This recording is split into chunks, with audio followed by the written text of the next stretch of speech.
J'étais donc en train de définir que j'étais un scientifique et qu'il n'y avait pas matière à me présenter à une assemblée constituante. Et donc, je ne faisais pas de politique et que je faisais partie d'aucun parti, exactement. Alors maintenant, en fait, si je devais me définir, d'accord, en fait, si je devais me définir, je dirais que je suis un scientifique qui aime résoudre les problèmes qui m'entourent de façon rationnelle et pragmatique. Je suis donc un passionné de vérité scientifique. J'aime bien les conclusions qui ne prêtent pas à discussion. Et c'est dans ces recherches ou l'équilibration mentale que j'ai trouvé un sujet à mon goût et peut-être à mon orgueil démesuré. Pourquoi le monde entier écrit de gauche à droite alors que les Arabes écrivent de droite à gauche? Il s'agissait de répondre scientifiquement et non pas de se contenter d'une réponse vague, vaporeuse ou d'un pis-aller, par exemple de me dire que dans l'Occident c'est comme ça et dans l'Orient c'est autrement. J'ai choisi pour m'aider à cette réponse un célèbre monsieur mondialement connu, le père de la psychanalyse, monsieur Sigmund Freud. Je ne vous ferai pas l'offense de vous rappeler que la psychanalyse est la science qui admet l'existence de l'inconscient chez tous les êtres et que cet inconscient est en relation avec le conscient et le préconscient.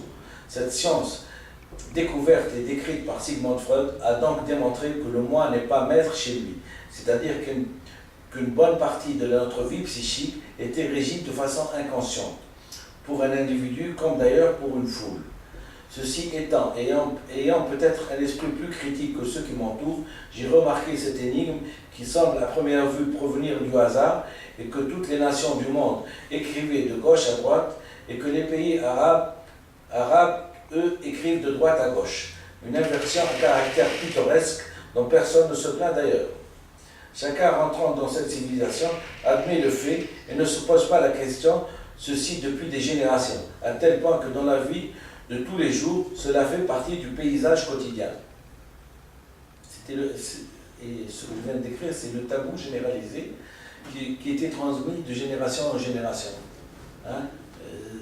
De génération en génération, on ne parle pas de ça. On ne veut pas. On veut pas parler de ça. Et je vous ai dit aussi que j'allais mettre en vidéo, de façon internationale, le tabou. Qu'est-ce qu'un tabou? Le pourquoi me revenait de façon lancinante, c'est-à-dire pourquoi on écrivait comme ça. Lancinant jusqu'à devenir une obsession. Le fait de me dire que le livre ça, était écrit de la sorte, ne me satisfait pas de façon scientifique. Sans que je puisse mettre en doute ce qui est dit, puisque je suis musulman et donc respectueux de ses écrits. Faites attention, je ne mets pas en doute le sens. Il faut toujours distinguer le sens et distinguer l'écriture, le graphisme.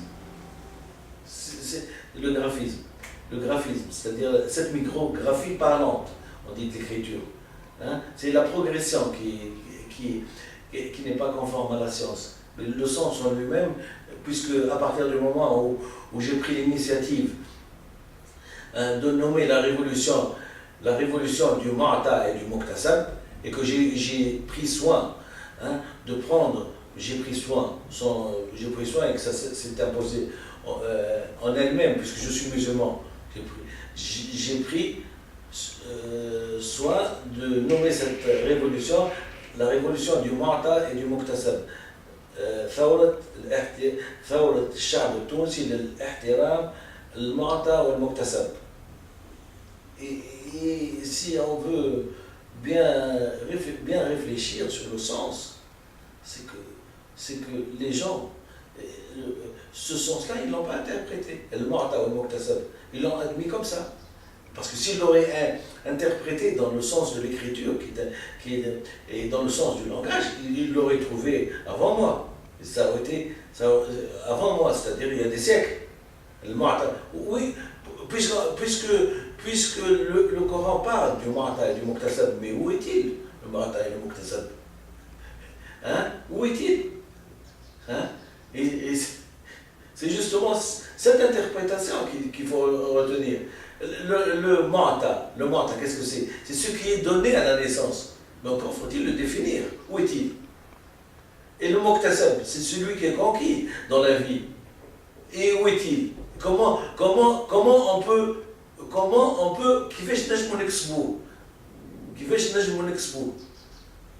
vous comprenez que c'est une interprétation qui est restée non élucidée.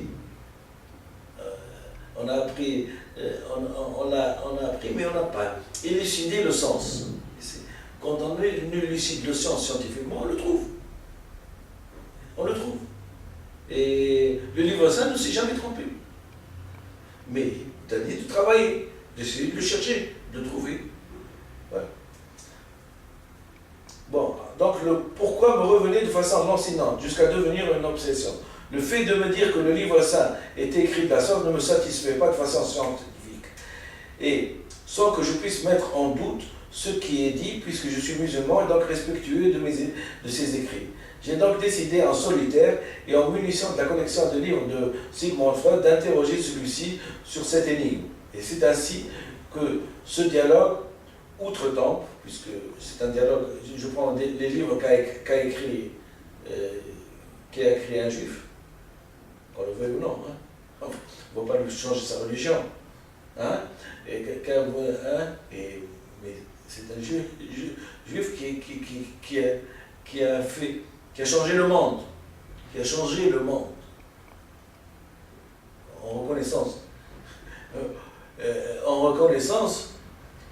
Et si la civilisation va changer, la civilisation musulmane, tunisienne, arabe va changer, ça sera grâce à un juif qui a écrit, qui a décrit. Donc, il ne faut pas mélanger les problèmes. Le problème que vivent les Palestiniens maintenant avec le peuple juif et Israël, c'est une chose. Notre ami, notre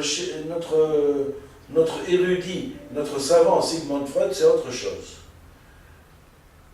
Là, le premier problème, c'est un problème politique, la Palestine et Israël, et le second, c'est un problème civilisationnel, scientifique, et donc, si on a une gratitude future à avoir envers une personne, je m'excuse, mais ça sera ça sera du nom de Sigmund Freud. C'est lui qui a décrit tout, qui l'a mis. Hein, on ne nous a pas pris par la main pour nous dire voilà ce que j'ai écrit, hein, mais c'est de bonne guerre. Hein, les gens qui ont transcrit ça, ils l'ont bien caché, hein, pour nous appeler à nous documenter et nous inviter à ce que nos scientifiques fassent l'effort de chercher. La civilisation, rien n'est acquis d'avance. Rien n'est acquis d'avance. Il faut conquérir. C'est le propre de l'homme, il faut conquérir. À partir du moment où vous avez un droit, vous êtes un être humain respectable, il faut conquérir tout seul. C'est ce qui a été conquis.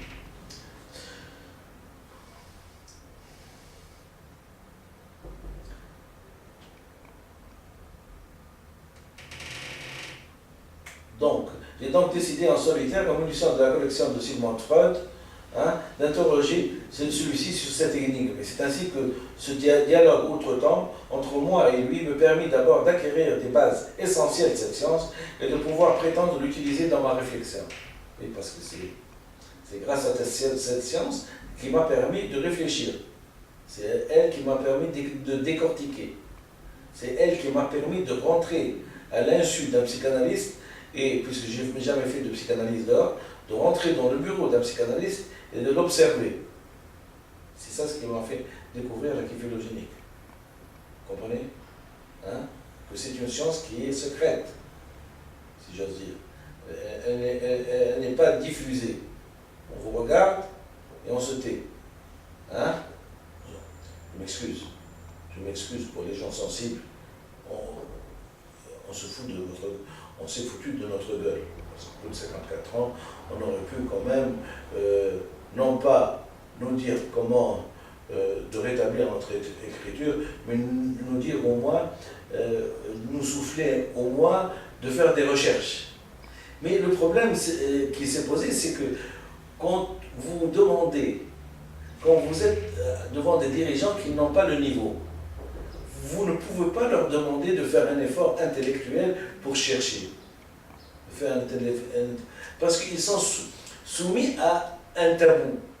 Par exemple, je vois, si on aurait demandé à n'importe quel cardiologue ou n'importe quel comité scientifique de faire des recherches dans ce sens-là, je pense que 1, 2, 3, 4, je ne pense pas qu'ils auraient trouvé, parce que le problème, et je l'ai dit, c'est un problème individuel. C'est-à-dire que ne peut trouver qu'une personne. Une personne qui ne fait pas partie, si j'ose dire, qui ne fait pas partie d'un parti pris. Or, les gens qui se sont agenouillés autour de Bourguiba et autour de Ben Ali, il ne faut pas compter sur eux. Je l'ai bien expliqué qu'il voulait rester sur la place, il voulait rester à table avec lui. Hein? C'était plus de l'amour que de la science. Hein? Et avec cet amour-là, on avait quelques petits avantages sur le peuple. On le commandait, c'était plus du sadisme, que de la science, que de l'amour. C'est du sadisme. À partir du moment où vous êtes dans un bureau, à côté des gens qu'on est en train de torturer, et qui font partie de ton sang, et qui font partie de ton peuple, hein, que tu les vois souffrir, parfois mourir, parfois aller en prison pendant des années, quel patriotisme peut-il revendiquer pour commander un peuple, hein, qui ne vous a rien fait? C'est extraordinaire, ça. Bon, ceci dit. Allez, passons. D'ailleurs, à l'image du maître, c'est mon auto-analyse qui m'a permis d'être convaincu de l'existence de l'inconscient. N'ayant pas de vis-à-vis vivant compétent en Tunisie, j'ai entrepris de rédiger mes connaissances scientifiques sur un manuscrit et je me suis rendu à Paris chez un éminent professeur de psychanalyse pour qu'il juge de la véracité des théories que j'avance sur la civilisation à laquelle j'appartiens. M. Jean Laplanche confirma la véracité et l'authenticité de ce que j'avance déjà en 1994, en qualifiant que c'était une impasse pour la civilisation. M. Jean Laplanche. Pour revenir à la déclaration que je vous ai faite, que je revendiquais la paternité de la Révolution, en voilà l'explication. Suite à l'assimilation de ces livres, et étant convaincu, suite à de multiples démonstrations scientifiques, les unes plus difficiles que les autres, que dans l'écriture, de droite à gauche, l'inconscient n'était pas respecté, et donc qu'au lieu de se développer par la langue de façon conforme au temps qui passe, nous étions plutôt en train de remonter le temps. Et c'est la fameuse conquête du passé qui, grâce à cette aberration de la progression de l'écriture, nous permettait non seulement de remonter le temps, mais nous permettait de retrouver des visages et une civilisation antique qui était inscrite dans notre phylogénèse. Ainsi, grâce à cette écriture, on pouvait voir réapparaître les guerres de religion, réapparaître l'extrémisme et le fanatisme, tout ce qui a été conquis et dépassé réapparaissent comme par enchantement, le foulard, la burqa, la nekba, puis la polygamie. On pouvait non seulement stagner dans le temps, mais on pouvait être bénéficiaire de bonus, c'est-à-dire en même temps être dans le présent et dans l'Antiquité. Voilà ce que je considère pour ma part un crime contre l'humanité, et d'ailleurs la thèse de ma candidature au prix Nobel de la paix 2010 est sans équivoque pour crime contre l'humanité.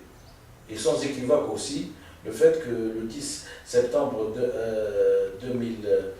2011, j'ai déposé une plainte au CPI pour tous les gens qui se sont succédés